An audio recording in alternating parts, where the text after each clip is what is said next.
kay Lola. Si Lola, ano nangyari? Ayan, lola mo makulit. Gustong lumabas. Ayaw kumain. Gusto daw sumunod sa'yo sa school. Eh, alam mo naman, matanda na yung lola mo. Delikado na sa kanyang lumabas. Makalimutin na yan. Baka paglabas niya, maligaw pa. La, wag na pong makulit. Hindi pa daw po kayo nakain. Kumain ka na ba? Hindi pa po. Pero kayo daw po, hindi pa daw po kayo nakain lang. Inaantay nga kita bago kumain. Eh, di sabay na po tayo. By the way, may announcement ako. With honor ako. Sus, ikaw with honor. Eh, tamad-tamad mo kang pumasok sa school. Totoo. Eh, ang gusto ko, si Lola yung mag-asabit ng medal ko. Di ba la? Sandali may kukuhain lang ako. Oh, ito, kuhain mo. Wala, ba't inaabot nyo sa akin yung alkansya nyo? Bibili mo ng magandang damit para maganda ka sa graduation mo. Tapos bilan mo rin ako ng magandang Eh, damit. pera nyo to la. Ano ka ba? Saan ko naman gagamitin yung perang yan? Eh, matanda na ako. Sige, ganito na lang la. Kuha na lang tayo ng saktong pambili ng damit nating dalawa. Tapos, itabi nyo na to sa kwarto nyo. Baka kupitan pa to ni kuya or ni mama. Oo nga. Yan pa namang mama mo. Malinaw ang mata pagdating sa pera. Oo ba? Parang wala ako sa harap nyo kung backstabin nyo ako maglola. Eh, di, hindi na backstab yun, ma. Kasi harap-harapan ka na namin sinisiraan ni Lola eh. Di ba la? Pag tiyanyara sa'yo, te, ba't basang-basa pa yung buhok mo? Tinangali kasi kami ng gising ni mama, hindi na ako nakapagpatuyo ng buhok, hindi na rin kami nakaayos. Te, anong mukha yan, te? Hindi ka malang nag-makeup graduation natin. Meron yan, pero manipis lang. Alam mo, mas mukha pang gagraduate yung mama mo, mas ayos na ayos pa siya sa'yo. Guys, kahit graduate na tayo, sana hindi tayo magkalimutan. Te, tama na, te. Hindi bagay sa'yo, te. After graduation natin, for sure, makakalimutan natin yung isa't isa. Lalo ka na, te. Sobrang plastic mo. Ang sarap mo kayang kalimutan. Epal mo. Uy, nasa na ba si Cheska? Tinatawag na yung mga with honors din, oh. With honor pa naman siya. Uy, tinawag na ba ako? Uy, hindi pa naman, be. Akala ko lola mo magsasabit sa'yo ng medal. Nasaan siya? Yun nga eh. Sumama yung pakiramdam ni lola kanina. Kaya hindi na namin siya sinama. Ay, ganun. Sayang naman. Cheska Batong Bakal with honor.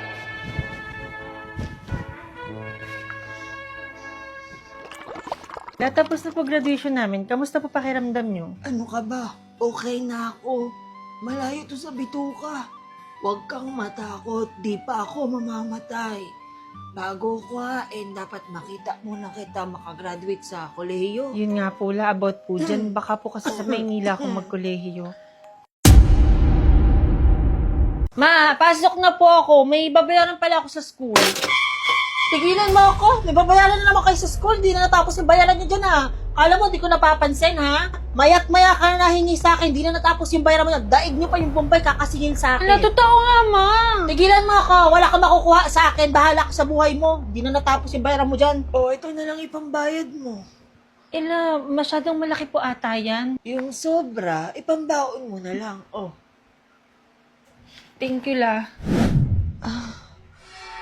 Ma'am, ba't yan yung ulam? Alam mo namang di ako nakain yan, ma, diba?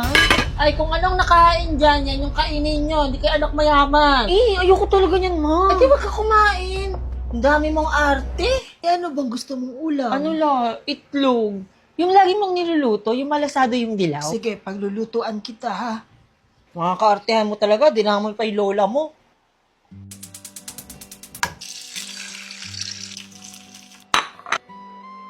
Favorite ko to eh. The best ko talaga la. Oh, ikaw maghugas ng mga plato, ha? Di pa nga tapos kumain eh. Hugas plato agad. Ako nang bahala dyan. Ako na maghuhugas. Kaya lumalaki yung ulo ng apo nyo, nay. Ini-spoiled nyo.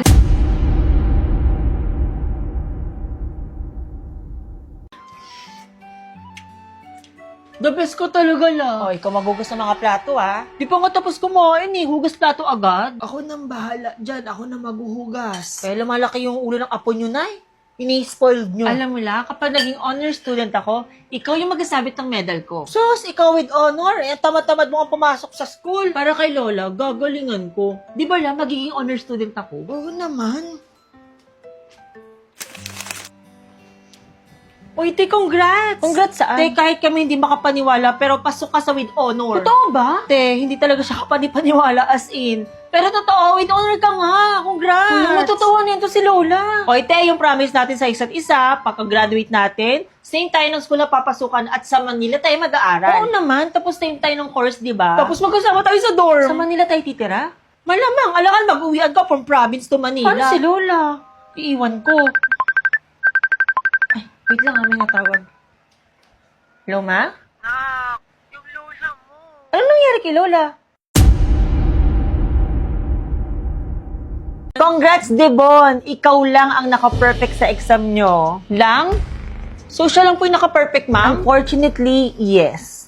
And medyo na-shock at na-disappoint ako sa result ng exam mo, Carla, because you got 0. What? Paano nangyari yun? Paano nangyari yun? Paano ako na-0? Ilata mo na sagot ko galing sa answer key. Bakit? Sure ka ba sa answer key na kinuha mo sa faculty? Miss Cheater? Pinagsasabi mo, paanong cheater? 0 nga ako. Ano to? Panoorin mo. Di ba kumuha ka ng answer key sa faculty bago mag-exam?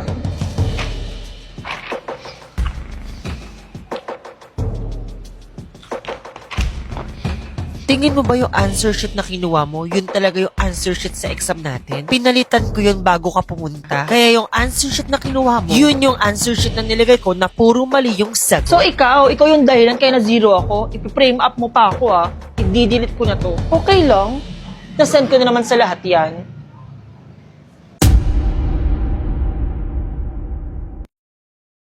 Mga mata nyo. Okay.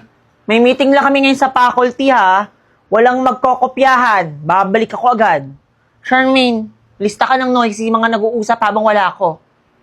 C, A, B, C, B, B, B, A, C, D, B. Finish. Tapos ka na agad? Oo, bakit? Ang dali lang kaya. Okay, may tapos na ba? Anyone? Ma'am, tapos na po ako. Very good, Carla. Alam ko namang magaling kang estudyante. Huwag lang talagang mauulit yung nangyari last time. Yes, ma'am. Hindi na po talaga mauulit yon. And this time po, pinaghirapan ko na po talaga yung exam. O, sino pa?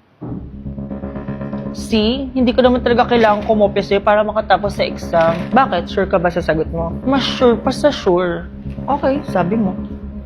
Sure ka pala sa mga sagot mo Tignan natin paglabas ng result.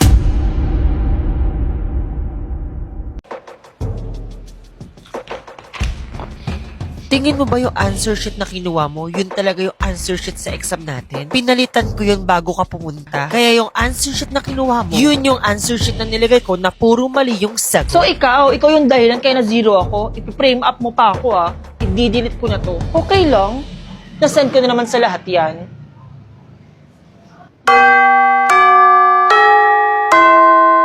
I'm so sorry, ma'am, sa nagawa po ng anak ko.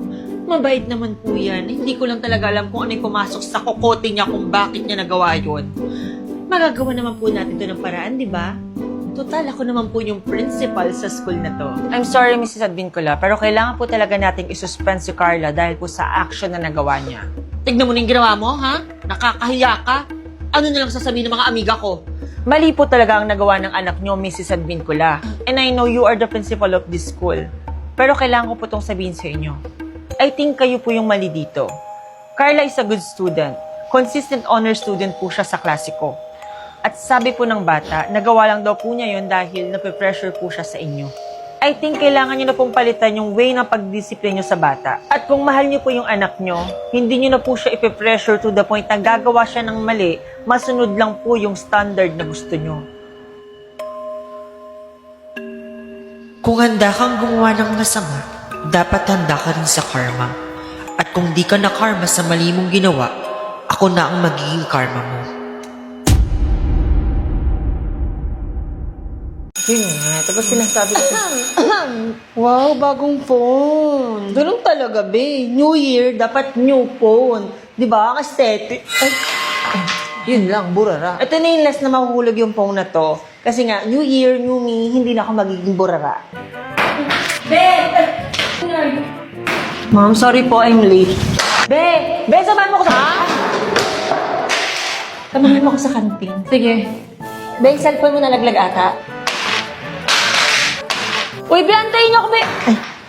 Ano yan, te? Isang araw pa lang nakailang bagsak na agad yung phone mo. Ha? Okay lang? Anong okay lang? Oo, okay lang. Kasi naka-Honor X na hindi ako. Kung durable ang pag-uusapan, hindi to magpapatalo. Kahit malaglag pa siya ng paulit-ulit. Kahit mabasa. Fresh from the bath. Kahit sa kumukulong tubig, hindi siya masisira.